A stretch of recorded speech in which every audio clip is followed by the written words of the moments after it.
सकती हैं। मज़ारात का हुक्म कब्रिस्तान का है या कब्र का है, उसके लिए शराइत है हमारी पहलू में। नबी करीम सल्लल्लाहु अलैहि वसल्लम ने शुरू में मुतलकन मना फरमा दिया था कि कब्रिस्तान न जाए। क्यों?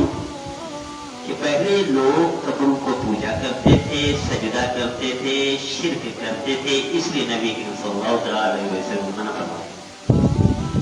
फिर बाद में नबी करीम सल्लल्लाहु अलैहि वसल्लम ने फरमाया कब्रिस्तान में जाया करो, इबरत मौत याद आती है, इबरत वगैरह वगैरह। तो इस हुक्म में हमारी बहनें भी शामिल हैं, लेकिन उन पर शराइत नहीं। मत किसी वक्त भी जाए जा सकता है, औरतें उस वक्त जाए जिस पर मर्द ना हो। मर्द नंगे साथ चला जाए कोई हर्ज नहीं, औरत पर्दे के बगैर जाएगी तो फुकहा ने मना किया है।